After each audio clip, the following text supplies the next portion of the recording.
Altitude FM. O Frente a Frente está de volta com o Gonçalo Amaral do PS, Ricardo Neves Sousa do PSD, coligação PSD, CDS, PP e IEL, e Daniel Lucas da coligação Pela Guarda, Nós Cidadãos e PPM, para comentar a atualidade política da semana, que fica marcada pelas primeiras tomadas de posse dos presidentes de Câmara eleitos no passado dia 12 de outubro.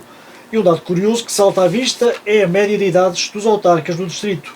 Baixou 8 anos face a 2021. Daniel Lucas, é um sinal de esperança ou dos tempos? Bem, no fundo também é um bom sinal, mas também é um reflexo dos tempos, não é? Portanto, podemos também considerar que há aqui alguma esperança de alguma renovação, de alguma mudança, mas aqui mais importante é que houve aqui cerca de 7 autarcas que acabaram de ter os seus mandatos e tiveram que ser obrigatoriamente também... Portanto, não 3. Portanto, 3 autarcas.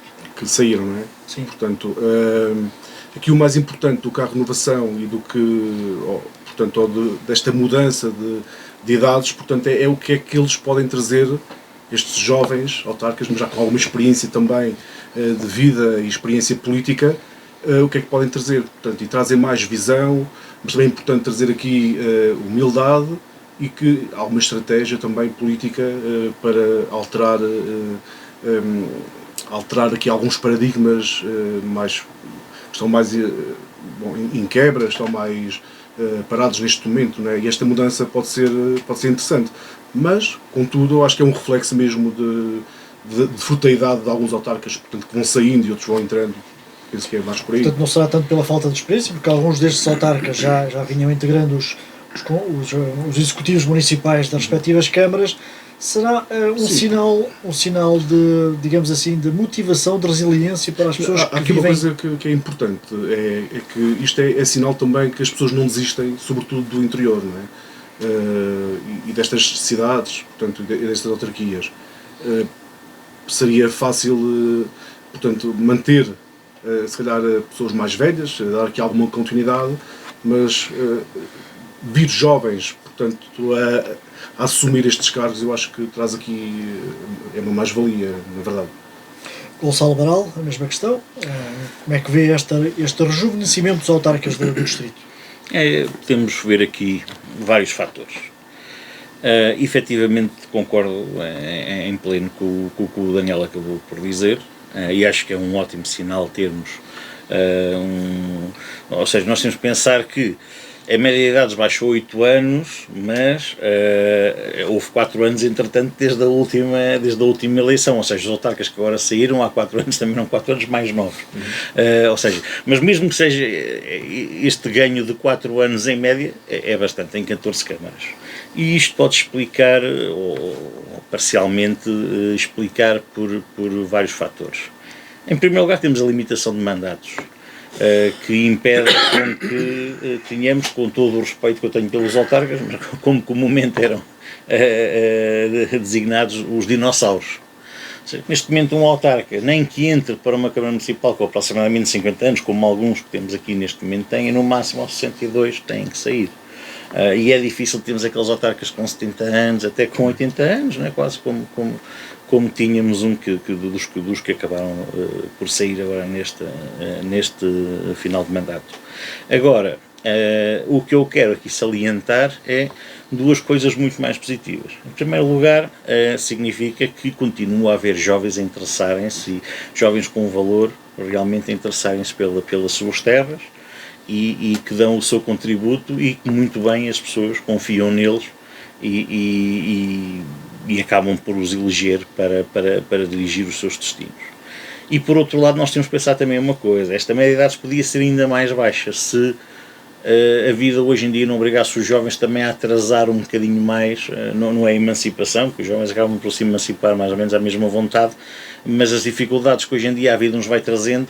Os jovens casam mais tarde, têm filhos mais tarde, e para voltarem a ganhar alguma liberdade, até às vezes, para poderem embarcar em projetos autárquicos, porque eu penso que a maioria das pessoas saberão, mas algumas poderão pensar que isto é fácil, mas não é.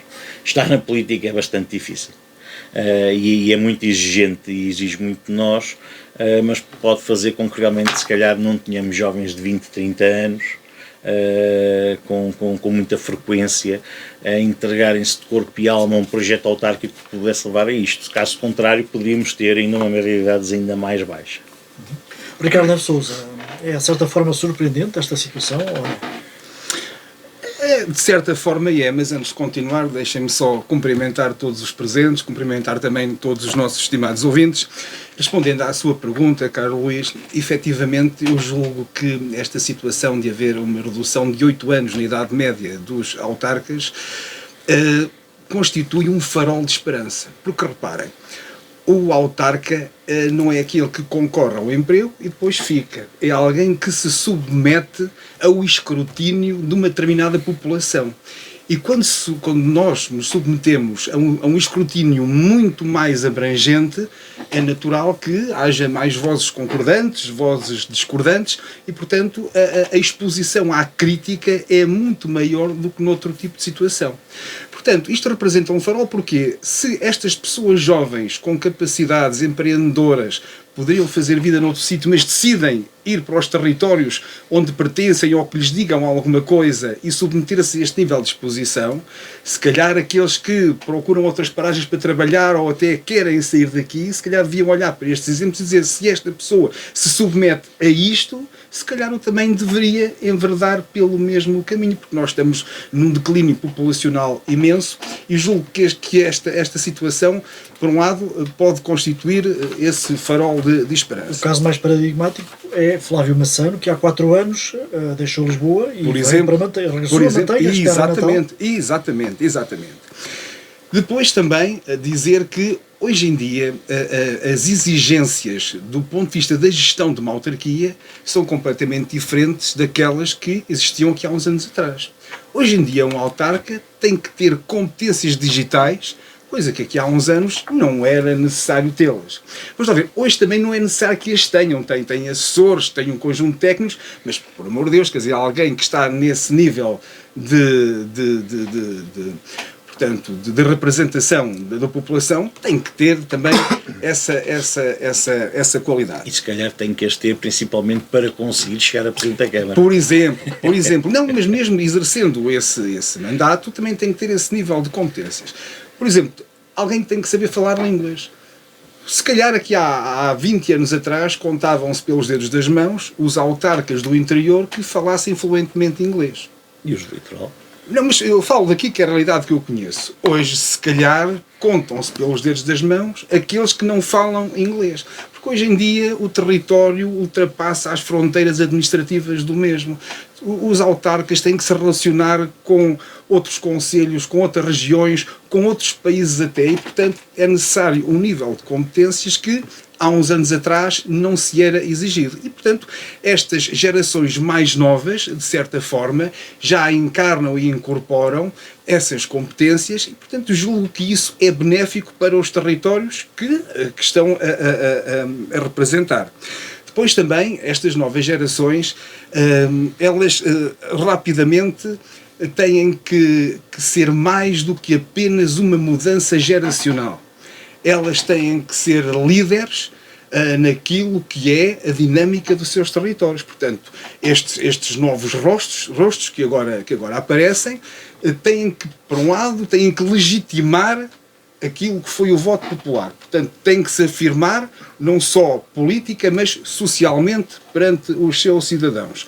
E depois também têm que reforçar a sua liderança, muitas vezes ofuscadas por lideranças que durante muitos anos estiveram à frente de um determinado território e que leva a que haja uma percepção na opinião pública de que este é que era bom e, portanto, muitas vezes têm que lutar também contra esse legado e muitas vezes tentar superá-lo. E, portanto, esta superação nestes diversos níveis, julgo que, por um lado, é benéfico para os territórios, mas também constitui esse tal farol de esperança para as gerações mais novas que, muitas vezes, em busca de uma vida melhor, abandonam estes mesmos territórios. Daniel Lucas, podemos dizer que estes autarcas estarão mais bem preparados que os antecessores para lidar com os problemas, para procurar soluções para os seus territórios?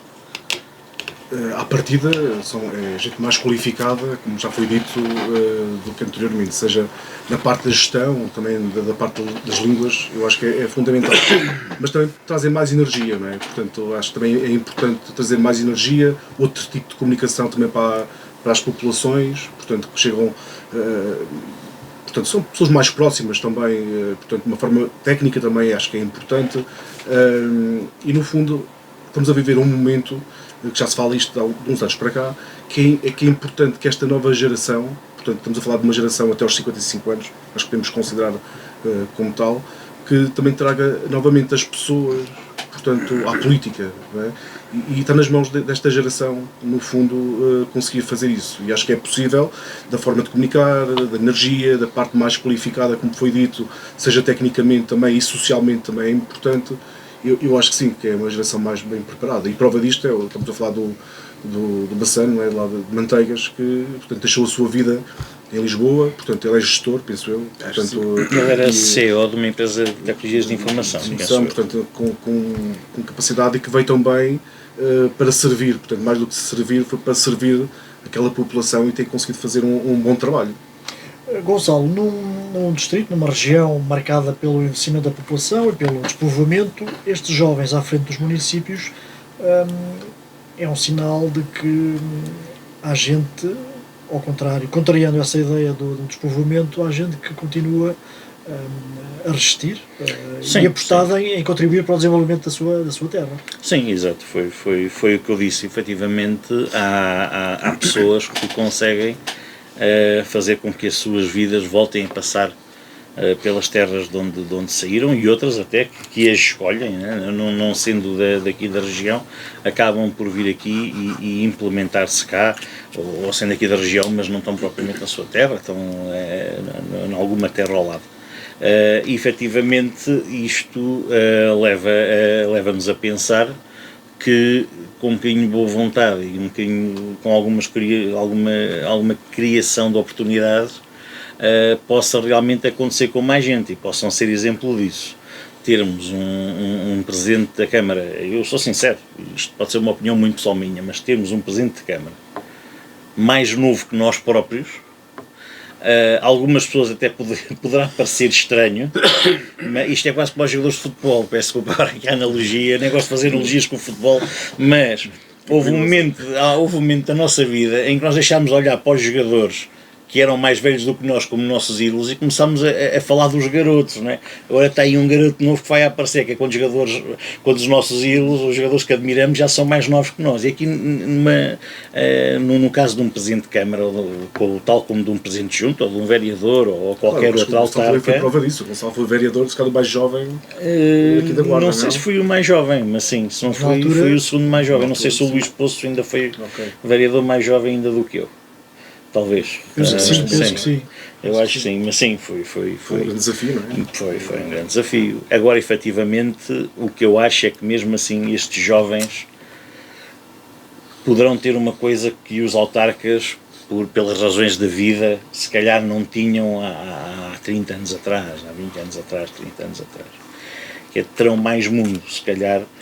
São pessoas que muitos deles estudaram fora da região, que se calhar até porque a globalização nas últimas décadas aumentou imenso, já são mais viajadas, já têm outros exemplos. Hoje em dia também a informação, até pelas tecnologias de informação, chega-nos muito mais facilmente, ou seja, poderei dizer assim, sem desprimor nenhum para os nossos autarcas, que eram pessoas que conheciam muito bem a sua terra e fizeram desenvolver também muito bem a sua terra porque a conheciam muito bem, e isso aconteceu, é verdade, e é geral em todos os municípios. Neste momento, se calhar, temos um paradigma diferente de pessoas que conhecem mais o que é que também há à volta, ou mais do que à volta, lá por fora, e que possam até trazer algumas boas práticas ou ter uma mentalidade de governação um bocadinho mais aberta e mais vanguardista. Só para acrescentar aqui, a dúvida fica é se haverá mais sensibilidade ou não, um olhar mais atento, por exemplo, à pessoa, né? Portanto, apesar de... Eu sei que que é importante Eu realmente. acho que aí vem da própria definição da autarca, tem que haver. Tem que haver, não é? Parece-me, não é? Mas isso fica sempre, porque nós estamos a falar daqui de um perfil muito mais técnico, na verdade, com mais vida, portanto, com outro olhar, com boas práticas de outros países, não é?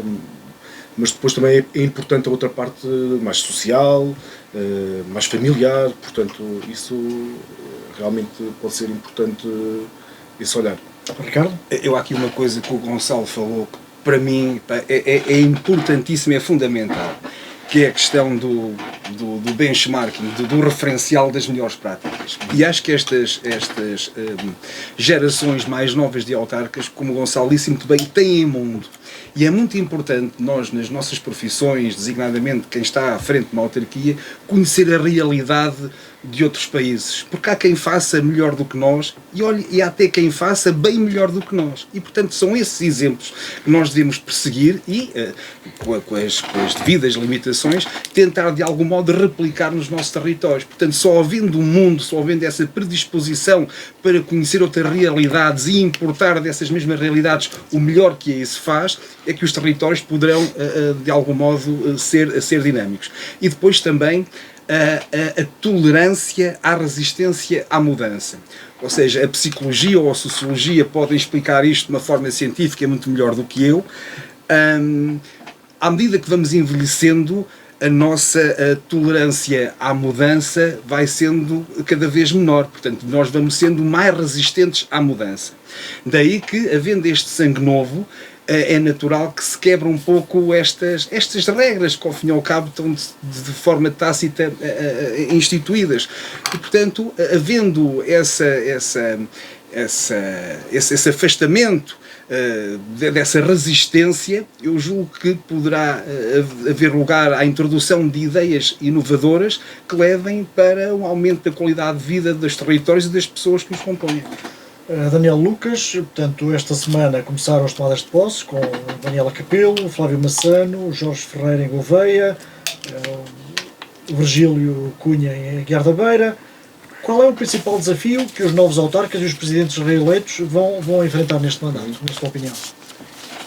É assim,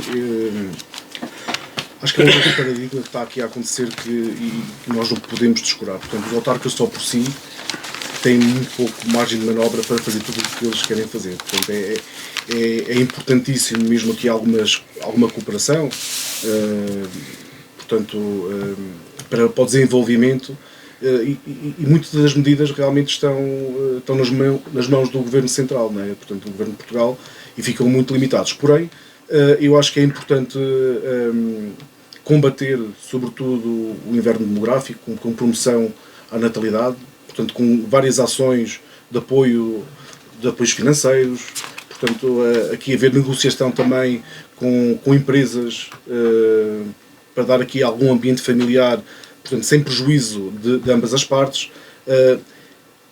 Os autarcas também têm que ter aqui, que é muito importante, e agora está na moda esta situação dos migrantes, de trazer ou não migrantes para rematar esta parte demográfica. Temos de ter aqui algum cuidado, porque realmente nós vamos precisar desta mão de obra, sobretudo qualificada. Eu sou a favor realmente que haja aqui algum controle, não é? Portanto, quem vier para trabalhar, quem vier para acrescentar, será sempre bem-vindo. Mas não se pode descurar, portanto, também essa parte da migração. E depois as condições de empresas, mais condições para as empresas, portanto tem que se criar de alguma forma. A habitação também temos que falar muito, e sobretudo também, e voltando aqui a um assunto que na última semana eu falei, que é o tal mundo rural, que eu acredito piamente, e eu sei que o PSD sobretudo critica muito o investimento que é feito no mundo rural, e eu continuo a dizer que é das melhores medidas este investimento que o município da Guarda que fez nas infraestruturas e na reabilitação de alguns espaços para realmente poder trazer, portanto, não só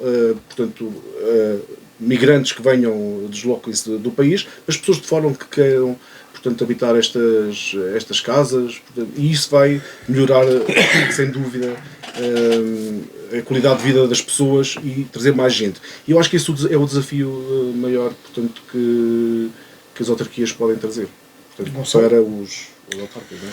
Sim, eu acho que vai ser aqui uma questão sempre de procurar o equilíbrio entre a manutenção da qualidade de vida e a criação de oportunidades. Nós estamos numa zona que ainda tem recursos naturais muito bem conservados, que tem um potencial grande. Claro que não vai ter um boom de crescimento económico, seja a nível de turistas, seja a nível de outro, ou com outro tipo de exploração poderá haver um boom maior, mas é que terá que haver este equilíbrio, né? E não pôr em perigo a sustentabilidade da região e aquilo que nós realmente temos de bom por, imaginemos, algum projeto que pudesse vir realmente trazer muitos empregos e algum dinheiro, claro, e isso conta muito para a qualidade de vida das pessoas, mas que pudesse pôr em perigo um bocadinho esse equilíbrio com o meio ambiente. No entanto, eu acho que há outra, tudo passa, ainda assim, toda e qualquer medida de captar população, de chamar mais população de fora para cá, ou seja, passa muito pelo grande problema que temos hoje em dia no país, e não só no país, quiçá na Europa, que é a habitação. E enquanto não houver autarcas com coragem e com determinação a dizer assim, nós vamos lançar a sério um programa para promover a habitação, é que nem que seja, é que parece que as câmaras hoje em dia parece que têm medo de construir um fogo que seja, a não ser que haja um programa governamental ou qualquer coisa, ou seja, a iniciativa parece estar sempre limitada aos apoios que possam vir. Enquanto não houver aquela coragem de dizer assim, vamos criar uma nova urbanização, vamos construir nós habitações a custos controlados, com práticas de construção não se calhar, claro, não tão modernas, mas mais acessíveis, e pôr habitações no mercado ao valor que seja comportável para os habitantes do concelho ou que para cá queiram vir, não iremos longe. Ou enquanto houver autarcas a pensar, e eu sei que há alguns que pensam assim, não vou falar em casos nenhuns em particular, mas há autarcas que pensam que se uma Câmara Municipal promove construção de habitação, está a fazer concorrência aos empreiteiros, aos privados, não é? Quando eu acho que, sinceramente, o nosso grande problema é que os empreiteiros neste momento não estão interessados em construir habitação, porque procura há, não é? Portanto, eu acho que realmente os empreiteiros, por alguma razão, falta de pessoal, o risco, a dificuldade do crédito, não sei, ou seja, não estão interessados, mesmo que tenham essa vontade, acabam depois por ter entraves a que isso se concretize, não é? E as câmaras municipais têm que tomar a dianteira, têm que liderar esse... Vais-me desculpar, eu aqui tenho que intervir. Claro. Vão-me desculpar, que eu não concordo. Vamos lá ver uma coisa, não há construção porque não há mercado, ponto final. Não há mercado. Não há mercado. Pronto, não, a questão é esta, é assim, ótimo. havendo procura, falados. não, mas vou-te explicar, havendo procura, as coisas aparecem. Eu sei em que livros tu leste isso, mas eu volto-te a dizer, Ricardo, então, quer dizer, essas teorias liberais não chegam, não são suficientes. As câmaras vão construir, Sim. porque os privados não há mão de obra. Até mesmo se não há mão de obra para os privados, também não há para as autarquias, não é porque as só autarquias a mão de obra. subcontratam esses mesmos não privados é para executar a obra. Gonçalo, não assim, é só mão de obra, mas para um empreiteiro pode ser mais fácil ir a um concurso público, concorrer a um concurso público e ganhar uma obra para construir habitação. Sim. Para uma Câmara Municipal que assume, entre aspas, o risco de tudo isso, do que para um empreiteiro tomar iniciativa e dizer assim, eu vou fazer uma urbanização, vou à banca, vou buscar financiamento, vou construir e vou vender. Percebes? Mas não é só uma questão de falta de mão de obra, e foi uma das questões. Foi assim que toda a vida funcionou. E fizeram-se grandes fortunas e muita riqueza. E só que agora deixou de funcionar. As câmaras vão construir habitação a preços custos controlados e habitação social, principalmente. Mas deixa-me só dizer isto aqui. Aqui na Guarda, particularmente na Guarda, não há mercado para alimentar, não há procura que alimente a oferta de habitação. Tu pega no carro, sai daqui e vais a Viseu. Aqui, a 70 km, a 60 km ao lado. E nós chegamos a Viseu, olhamos para o skyline da cidade e vemos não sei quantas gruas. Portanto, há dinamismo, há construção. E tu nós achas chegamos aqui à Guarda Eu conto, olha, ainda hoje vinha ali na Viceg e estou a ir em direção à futura Alameda dos Fs, não é? E vejo uma única e singela grua ali no skyline da cidade da Guarda. E portanto tu achas que não há gruas porque não há procura, mas não pões a hipótese de dizer assim... Se eu fosse empresário, os cuidados regem-se todos por esta métrica, desculpa, Gonçalo, se houver procura, eu vou oferecer os meus artigos, os meus produtos, porque sei que têm saída, que ganho com isso. Ricardo, e, portanto, muito nós obrigado. Aqui não temos mercado muito obrigado. Só te tenho que agradecer por teres confirmado aquilo que eu acabei de dizer. Enquanto houver autarcas a pensar como tu pensas, sim, o problema não vai estar resolvido. Não. E garanto-te uma coisa. Há mercado. Há mercado. Então transformamos num Estado comunista, o Estado toma todos os bens de produção e faz as casas, olha como na União Soviética, e temos aqueles blocos de apartamentos, como temos em Berlim Leste, e temos na Roménia, e tínhamos em Moscou, portanto é o Estado que faz as casas. Tudo para te sentires bem, não tentes levar ao ridículo uma questão que estávamos a discutir bem ao centro. Não é isso. Estávamos a discutir esta questão bem ao centro. Gonçalo, se houver mercado, se houver essas procura, tuas políticas liberais ainda não provaram que são as únicas que trabalham. Não é bem assim. Não é bem assim. Não. Há outros fatores, Ricardo. Há outros fatores. O mundo estaria melhor se fosse tão simples quanto isso. Ricardo? Bom, então quais é que serão as prioridades dos autarcas e dos presidentes reeleitos? Basicamente, uma das primeiras prioridades são os autarcas transformar o capital político em autoridade política real. Portanto, o mandato que receberam pelos votos dos seus eleitores, eles têm que consolidar e mostrar que efetivamente são merecedores desse voto de confiança que lhe foi dado pelas populações. Depois também combater a resistência à mudança, como eu já disse aqui há bocadinho. Se nós olharmos para a esmagadora maioria das autarquias, aquilo são máquinas administrativas extremamente pesadas. E, portanto, cada vez mais pesadas. Cada vez mais pesadas, e é mais do que desejável que essa máquina administrativa seja mais leve, mais eficiente, de forma até a dar uma melhor resposta ao cidadão que muitas vezes procura e que passa um tempo... assim, como é que é possível a construção andar se alguém vai à Câmara e para ter uma licença demora 2 anos? O mercado não se pode compadecer com este espartilho administrativo, muitas vezes provocados pela própria autarquia. Mas não compreendo isso, Ricardo. Eu também não compreendo. Eu não compreendo. Se tu dizes que não há mercado, porque não há pessoas a querer construir, e estás-me a dizer que há dificuldade. Olha, há muito tempo. Até um particular queres fazer uma vivenda para ti, para a tua família. Mas há procura. 2, 3 anos. Mas há procura de construção na Guarda, afinal. Só não vais por aí. Não vais por aí. Depois também, as 3 pessoas que procuram construção na Guarda chegam à Câmara da Guarda e ficam com o projeto empatado durante 4 anos. Depois os autarcas, eles têm que dar resposta a algo muito importante, que é saber liderar em tempos de incerteza. E nós neste momento estamos a viver tempos de muita incerteza. E os autarcas têm que ter vários planos preparados para algumas eventualidades. Eu relembro aqui há cerca de 20 anos, mais ou menos, quando a Delphi se foi embora da Guarda, a Câmara da Guarda não tinha, à data, um plano para essa eventualidade. E todos sabemos naquela altura o drama que foi de milhares de pessoas, de um momento para o outro, viram sem emprego. E não só essas pessoas, como todos os negócios que eram alimentados por esse conjunto de pessoas. Aqui a Guarda, há 2 ou 3 empresas que, no seu todo, têm muitos colaboradores. Se calhar importa equacionar para o futuro, ter planos de contingência para alguma dessas eventualidades, ou até para outras que nós neste momento não estejamos aqui a pensar. Mas é importante que os autarcas se preocupem com isso e de algum modo tentem criar alternativas de modo a não colocar todos os ovos no mesmo cesto.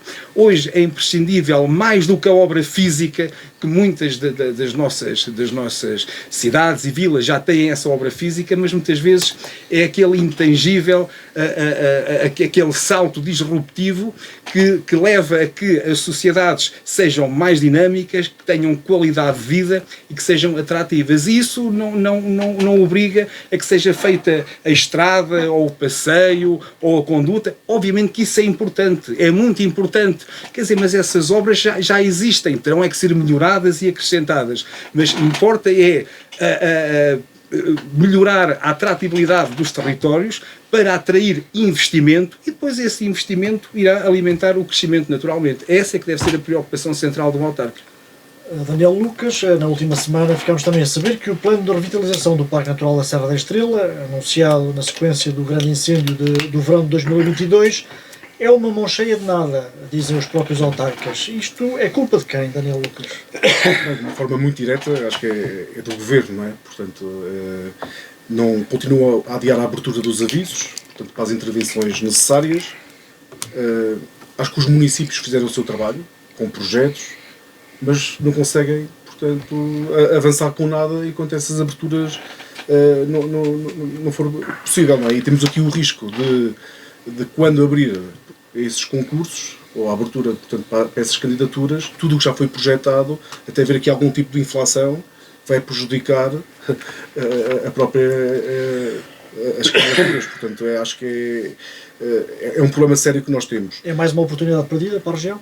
Pode ser uma oportunidade de partida. Agora, eu acredito que a Associação de Municípios vai ter que trabalhar bem, vai ter que ser muito mais célere a intervir para se poder depois, quando houver as candidaturas, poder-se avançar realmente com todos os projetos, porque há projetos que vão ficar, e aqui na nossa zona então ainda mais. Mas antes disso, só falar ainda do plano, porque fala sempre dos estudos, portanto, o que é certo é que este plano foi feito com 68 entidades, penso eu, acho que até diferenciadas, portanto não há aqui nada que se possa pôr em causa, mas continua-se a adiar, portanto, esta abertura, e não sabemos bem porquê. A Associação realmente tem aqui um papel muito, muito importante e fundamental porque tem poder e pode fazer aqui algum lobby político, não é? Na verdade, para o desenvolvimento.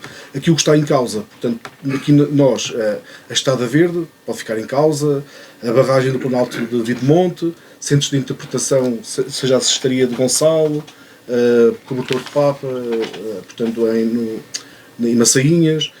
Estava pensado também aqui a aldeia da Lã nos 30, a aldeia da Água em Val de Estrela. Portanto, ainda este valor poderia ser para apoio a vários equipamentos e infraestruturas, requalificação também até dos quartéis de bombeiros.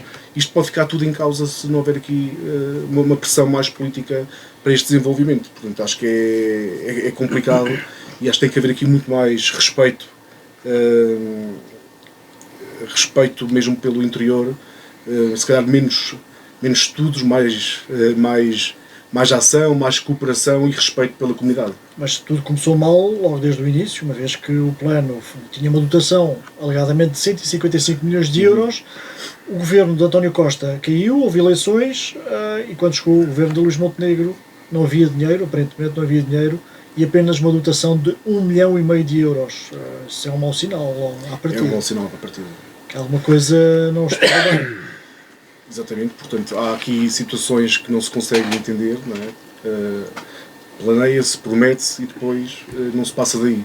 É mais uma vez o interior de esquecer, não é? Gonçalo. Eu até tinha aqui o decreto-lei e alguns documentos do governo, na altura feitos com um elencar dos projetos. E o Daniel já referiu aqui muitos deles, portanto nem vou amassar mais, mas efetivamente relembrar as pessoas que isto era um plano estratégico. Quando há um plano estratégico realmente tem que haver planeamento, isso até pode falar o Ricardo melhor, que é mais da área dele, e como o Daniel também disse muito bem, realmente, como é que planeamento é que pode ser feito, não é? Que já passaram não sei quantos anos, a inflação está alta, isto estraga um pouco o planeamento, mas as medidas que iam aqui para a revitalização, e atenção que muita gente, isto sim, e com as pessoas com que eu falo na rua, às vezes chega à conclusão que as pessoas pensavam que isto era um programa de reflorestação, e não, isto é muito mais além, ou seja, isto era uma contrapartida dada a 15 municípios da zona da Serra da Estrela, que viram os seus territórios afetados por esses grandes incêndios, que iam até à parte imaterial, né? Até à parte da promoção cultural, etc. Muita coisa, né? E que poderia realmente ser uma oportunidade para fazer coisas novas, enriquecedoras para o território e que poderiam criar novas dinâmicas. Efetivamente, isto, dando o braço a torcer, que efetivamente se o PS tivesse continuado o governo, não sabíamos como é que iria ser o andamento da concretização deste plano, mas a verdade é esta, que o PSD mal ganhou as eleições. Acho que foi a primeira medida que tomou em relação ao interior e à nossa região, foi realmente terminar com o plano. Agora não há plano, o dinheiro vai ser distribuído entre os vários ministérios que podem portanto, ter na sua tutela o diverso tipo de equipamentos e de ações a implementar, e a verdade é que perde-se o plano, perde-se uma linha de ação, perde-se uma concertação, e a verdade é que os autarcas estão, não vou dizer todos, não perguntei a todos, obviamente, mas muitos deles, e até pela reportagem da RTP, pela notícia da RTP, chegamos à conclusão que não é um nem dois autarcas, são variadíssimos autarcas dos vários espectros políticos, e temos declarações de autarcas do PSD, do PS, independentes, todos em uníssono a dizer que se está a perder a oportunidade, que desapareceu, que o plano estratégico basicamente desapareceu. O que nunca se percebeu foi como é que se passou de 155 milhões de euros para 1,5 milhão. Não, eu acho que foi isto que eu acabei de dizer. Foi uma artimanha política, o dinheiro, supostamente o dinheiro estaria espalhado pelo orçamento dos vários ministérios. Eles tratam por tu. Sim, o Ricardo, certeza, com a sua mistura de influência junto do Ministro das Finanças e da Economia, poderá ter mais alguns dados sobre isto. Comigo, então. Não, mas de qualquer modo, eu olhei para isto e eu identifico aqui 4 níveis de responsabilidade. O primeiro deles é a responsabilidade estrutural, ou seja, a responsabilidade do próprio modelo de desenvolvimento. Isto porquê? Porque a Serra da Estrela continua a ser tratada como uma paisagem para visitar e não como um território para investir, para construir e para viver. Portanto, começa logo por aí. Depois, obviamente, que outra responsabilidade é a responsabilidade do Governo Central, seja ele qual for, do PS, do PSD, de todos os que por lá passaram. E isto porquê? Porque anunciam com pompa e circunstância vários milhões de euros para um determinado território e depois, quando vamos a ver na prática, não é muito pouco, a execução é pouca ou nenhuma. Depois também o financiamento é demorado, é burocrático, é tudo muito complexo. As medidas são medidas reativas e não medidas estruturais. Isto surge como resposta a uma catástrofe, como uma resposta aos incêndios, portanto uma medida reativa e não como algo pensado com uma perspectiva futura de continuidade, de crescimento. Portanto, isto não foi visto assim. E há, ao fim e ao cabo, uma ausência de um modelo de governance entre o Estado, as regiões e as autarquias. Falta coordenação entre estes vários níveis de decisão. Depois, há outro nível de responsabilidade, que é a responsabilidade institucional. E aqui aponto o dedo também ao próprio Parque Natural da Serra da Estrela, porque é uma estrutura pequena, frágil, não tem autonomia financeira, com poucos meios e com poucos recursos humanos. Tem autonomia em termos de direção, porque a direção está incluída na direção regional do Exato, claro, mas vamos lá ver, é uma estrutura pequena que não tem grande articulação de recursos para poder reivindicar, nem tem força para poder reivindicar junto do poder central e das entidades que decidem coisas que são importantes para o nosso território. Depois também falta aqui um bocadinho de visão de longo prazo e também de alguma ligação às comunidades locais, porque se nós falarmos nesta entidade, é uma entidade que aparece no papel, portanto a ligação, a proximidade de junto com as populações, julgo eu, na minha perspectiva, que não existe. E depois existe, obviamente, que também a responsabilidade das autarquias locais. Aqui o Daniel hoje trouxe a cartilha bem estudada a defender o seu autarca, mas aqui todos os autarcas que compõem a região à volta da Serra da Estrela também têm culpas no cartório, desde já porque não há coordenação entre os próprios concelhos, não há iniciativa de cada Câmara em arranjar aqui uma forma de comunicação comum, cada um puxa para si o melhor e muitas vezes esse melhor pode colidir com outros municípios do Parque Natural. Aliás, municípios é que vai... mais uma associação, mais uma entidade, mais burocracia, portanto, em vez de agilizar, nós criamos entropia no sistema. Depois também, em vez de haver uma visão partilhada, muitas vezes prevalecem esses interesses imediatos e há uma dispersão da atenção, portanto, que estas entidades muitas vezes vêm criar. E depois não existe, e eu aqui já vou falar a seguir, não existe uma liderança regional articulada que de algum modo reivindique junto do Governo Central. E eu aqui aponto o dedo à comunidade intermunicipal das Beiras de Serra da Estrela. Olha, que até tem o nome Serra da Estrela. Portanto, a CIM devia ser a espinha dorsal deste movimento, desta estratégia territorial, e não é. E tem falhado em assumir uma liderança política e técnica robusta. Portanto, a CIM não tem aparecido, tem pouca visibilidade pública e política, e muitas vezes isso fragiliza a ligação com as entidades governamentais. Depois também à CIM falta uma narrativa mobilizadora que agregue estes territórios em torno de uma voz única. Não há esse nível de preocupação. E ao fim e ao cabo atua mais como uma estrutura administrativa do que propriamente como uma estrutura política. Deixai-me só dar aqui um pequeno exemplo. A Federação Portuguesa dos Desportos de Inverno tem a sua sede na Covilhã. Desportos de inverno pressupõem frio, gelo, temperaturas baixas, que estão aonde? Na Serra da Estrela, Guarda, Covilhã, Manteigas, nestes territórios. Ora bem, onde é que vai ser construído o primeiro pavilhão para desportos de inverno em Portugal?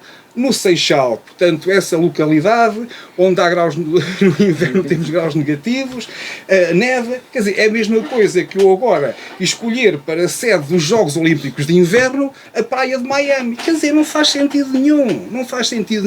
E a pergunta que eu faço é onde é que está acima na reivindicação de uma infraestrutura desta natureza para o nosso território. Isto foi apenas um pequeno exemplo, mas como este há muitos. E, portanto, é assim, se nós não temos uma voz que de algum modo reivindique fluente e consistentemente junto das instâncias do poder central para reclamar para os nossos territórios aquilo que é nosso por direito, é que nós não estamos a pedir nada que não é nosso por direito, não, nós estamos a pedir aquilo e a reclamar aquilo que nós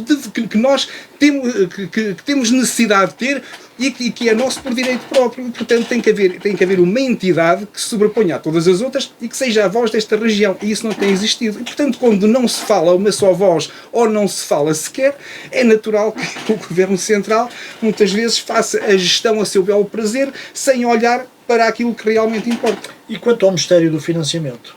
Passarmos de 155 milhões para 1,5 milhão. E agora para nada. Eu aqui concordo com o Gonçalo. Ou seja, antigamente havia uma verba alocada em Orçamento de Estado, 155 milhões de euros para aquele fim. Temos que contextualizar. Portanto, essa verba foi anunciada na véspera da campanha. Em fevereiro de 2024. Em fevereiro de 2024. Aqui alguma... Aliás, uma verba anunciada e nunca inscrita em Orçamento de Estado. Portanto, foi uma verba apenas dita de boca pelo Governo Socialista. Não, consta da Revolução. Calma. Ou seja, em véspera de eleições, vamos investir 155. O que é que havia em orçamento? Zero. O PSD inscreveu no orçamento para 2025, para 2025, 1,5 milhão de euros. 1,5 milhão, sendo pouco, é melhor do que zero. Mas, de qualquer modo, eu acredito que desses 155 milhões, não digo tudo, mas uma boa parte, esteja dispersa por vários, pelo Ministério da Economia, Ministério do Ambiente, das Infraestruturas, portanto, esteja dispersa por vários ministérios para fazer obra nesta circunscrição administrativa. Será o desejável? Não, na minha ótica não é o desejável. Não é assim que se trata um território nesta. Aliás, voltamos atrás àquilo que eu disse do benchmarking, das melhores práticas. Isto aconteceu em Portugal, provavelmente já aconteceu noutros territórios, em Itália, em Espanha, na Grécia, em França. Meus amigos, vão ver o que é que fizeram nesses territórios, como é que dinamizaram essas áreas ardidas, esses territórios de baixa densidade, importem as melhores medidas, as melhores políticas e repliquem-nas no território nacional. É isto que se exige dos autarcas. Portanto, isto aqui é um pouco a pescadinha de rabo na boca. Se não houver este nível de preocupação e de proatividade, pode haver muita promessa, pode haver muito desejo, dificilmente nós conseguimos sair da situação onde estamos. E daí que Eu acho que esses milhões que foram anunciados não são visíveis à primeira vista nas contas do Estado, mas eu acredito, ou pelo menos eu quero acreditar, que estejam dispersos por vários ministérios e que, circunstancialmente, algum investimento seja feito. Não será o investimento desejável, será o possível. Para isso tem que haver uma entidade aqui da região que reclame mais e mais milhões. É isso que nós queremos. Gonçalo, o problema terá sido mesmo haver eleições antecipadas em 2024? Terá sido? Eu ainda estou aqui um bocadinho parado na defesa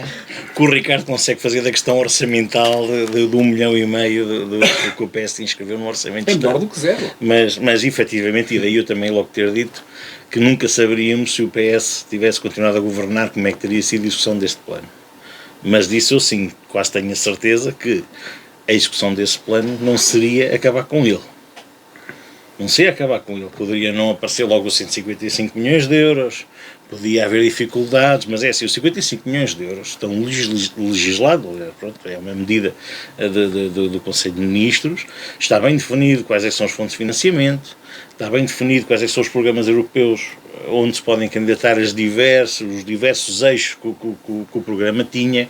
Portanto, isto que o Ricardo diz, no Orçamento de Estado não está nada definido, é a mesma coisa, o que ele iria dizer era, se o PS em setembro ou outubro tivesse dito vamos definir 155 milhões de euros aqui no Orçamento de Estado para um plano estratégico a elaborar agora nos próximos meses, teríamos tido o PSD a dizer, o Ricardo agora a dizer, mas de onde é que vêm esses 155 milhões de euros se não há nenhum plano ainda pensado, não é? Elaborado, não é? Portanto, é assim, as coisas, os incêndios chegaram bem ao outono, não é? Numa altura em que já estava a fazer o Orçamento de Estado, e obviamente havia uma certa impossibilidade de conseguir ainda para o Orçamento de Estado inscrever uma verba que fosse credível, porque eu admito que numa Câmara Municipal se possa impular uma rúbrica para uma eventualidade de se poder haver condições para gastar muito dinheiro. Um Orçamento de Estado não. Um Orçamento de Estado é um documento feito com um rigor muito, muito grande, em que vamos à milésima dos impostos e das taxas para conseguir justificar a receita, ou para obter receita para conseguir justificar a despesa, ou seja, seria impossível, desde logo na altura. Mas pegando nessa resolução do Conselho de Ministros e depois na publicação no Diário da República, aparentemente estaria tudo pronto. Havia financiamento, os projetos estão elencados nessa publicação. E no Orçamento de Estado seguinte poderia ser necessário fazer alguma eventual retificação ao Orçamento de Estado que estivesse em vigor, mas no seguinte depois as verbas, de certeza que estariam inscritas. A mim parece-me que esta questão orçamental, isto foi mesmo uma questão, o PSD não quis avançar com este programa. E não quis avançar com este programa porque ele realmente estava muito incipiente, porque se tivesse um bocadinho mais consolidado, o PSD teria que realmente avançar com ele. Agora, como conseguiu não avançar, não avançou. Ora, se calhar este programa seria, e agora vou um bocadinho atrás a buscar uma outra medida, mas seria o único programa estratégico. O Ricardo dizia aqui que havia falta de estratégia, mas também agora digo eu, antes de haver alguma estratégia do que não haver nenhuma, e nós sabemos que efetivamente os nossos autarcas às vezes não conseguem realmente trabalhar todos em conjunto, alguns estão mais alinhados do que outros e não consegue haver uma visão muito concertada sobre as verdadeiras necessidades e onde investir. Mas aliás também vamos esperar que com esta diminuição da média de idades isso possa ser um bocadinho alterado, e estou convicto que isso possa acontecer. Mas só para terminar, Ricardo, efetivamente, e agora perdi-me. Epá, peço desculpa, não era a minha intenção. Não foi só, também foi eu próprio, não, mas pronto, como estava a dizer, efetivamente, este programa, sim, este programa poderia ser o único que houve desde o Polis. Desde o programa Polis, que não é um programa estratégico para locais mais reduzidos, mais definidos, ou seja, nós tivemos realmente um programa Polis que se desenvolveu em, salvo 22 cidades, não é? Em que efetivamente foram pensados um conjunto de infraestruturas e medidas do motivo na altura que era dos fogos, não é? Mas a questão é assim, há uma máxima que eu tenho, e é nas ameaças, ver as oportunidades. Ou seja, nem tudo o que acontece de mal é mau. Há sempre algo de bom que se podemos retirar daí. O facto deste programa não ter avançado, ou ter avançado pouco, ou não ter avançado conforme se pretende, se calhar dá-nos aqui a oportunidade de pensar de forma não reativa, mas sim de forma estrutural, como eu disse há bocadinho. Porque agora vamos imaginar academicamente que havia estes 155 milhões de euros e que eram investidos no território. E que se fazia a tal estrada verde e punham-se os muros e reflorestava-se, fazia-se tudo. A pergunta que eu faço é, daqui por 3, 4 anos os problemas estavam resolvidos? Evitávamos um novo incêndio, evitávamos a desertificação. Não, quer dizer, lançava-se dinheiro para cima. Calma, lançava-se dinheiro para cima de um problema que depois continuava, subsistia.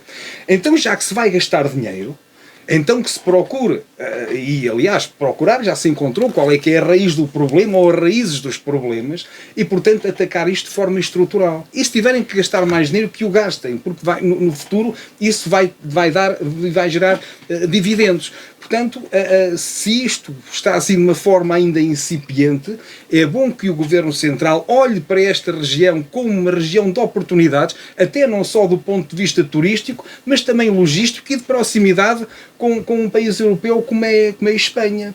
Porque muitas vezes quem está assentado em Lisboa a 300 km de distância não imagina as potencialidades que este território tem. E, portanto, é necessário haver uma força reivindicadora que, junto dessas instâncias, ajude a construir e a desenhar um plano que sirva este território e estas populações, não numa janela de tempo circunscrita, mas sim durante muitos e longos anos, durante várias décadas. Para isso que se faça um investimento estrutural, mas algo que tenha pernas para andar. Aliás, lamentavelmente, em Lisboa ainda nos continuam a ver como uma terra muito longínqua, muito distante. Aliás, Luís, há uma frase que não é minha, esta frase não é minha, mas eu repito muitas vezes, e que diz assim: é mais longe de Lisboa à Guarda do que da Guarda a Lisboa. Portanto, quem vive em Lisboa pensa que vivemos aqui na Guarda, que é um sítio longínquo, lá para trás da serra, uma coisa. E nós vamos a Lisboa e vimos mesmo no dia e chegamos ao fim da tarde ou à noite fresquinhos. Quer dizer, um lisboeta não entende isto. E, portanto, quando as pessoas deixarem de estar sentadas nos gabinetes e gerir à distância ou através do Google e se deslocarem a estes territórios e conhecerem a realidade, vão ter uma surpresa muito positiva e pode ser que aí sim saibam reconhecer a mais-valia que nós temos. Daniel Lucas, o Frente a Frente está a chegar ao fim. O acontecimento da semana, os acontecimentos que marcaram a semana? Sim, tinha aqui dois para dar nota. Portanto, uma acho que é transversal, portanto, que é a morte de Francisco Pinto Balsemão, como pessoa, como político e eventualmente também como empresário da comunicação social, portanto foi muito inovador. Também realçar aqui os dois momentos importantes, foi a homenagem que nós fizemos em 2023, penso eu, aqui na Guarda ao município, em bom tempo, a boa hora, não é? Acho que foi muito importante.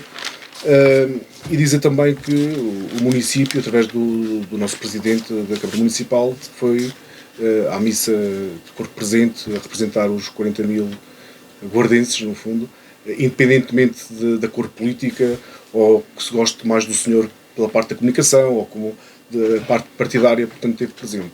O outro momento que eu acho que não podemos esquecer que o Pinto Balsemão, a partir desse momento, foi declarado cidadão honorário da Guarda. Exatamente, que foi muito importante também, não é? O outro momento foi, houve aqui um conjunto, esta semana e este fim de semana, de atividades culturais, ainda, portanto, a dar aqui uma resposta também ao Ricardo, que era muito pouquinho a nível de cultura. Por acaso eu não vi o Ricardo em nenhum momento, mas até foi, mas não vi em nenhum momento, porque houve aqui uma panóplia de workshops da imagem, de pintura, atividades também de populares, portanto, da Festa da Castanha, houve uma banda de heavy metal, portanto, gostos para todos, portanto, e é pena que há muitos candidatos que só em alturas de campanha que se mostrem, portanto, nestes momentos de cultura. Portanto, não é assim tão pouco, Ricardo. Ou seja, aqueles 800 mil euros que eram para ser gastos da DG Artes foram gastos, portanto, no Festival de Heavy Metal e na Feira da Castanha. Nada a ver uma coisa. Pronto, sim senhor. Gonçalo? Pronto, eu efetivamente também queria aqui salvar o desaparecimento de Francisco Pinto Balsemão, uma pessoa com raízes profundas à nossa cidade e cujos antepassados foram realmente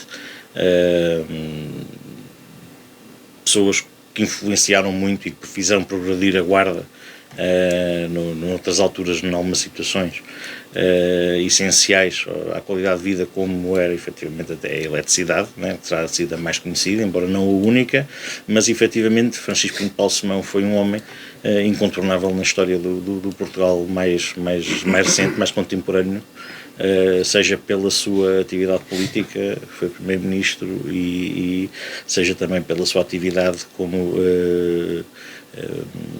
não propriamente como jornalista, mas como empresário da área da comunicação social, nomeadamente com o Jornal Expresso em primeiro lugar, e em segundo lugar com o primeiro canal de televisão privada em Portugal, com a SIC.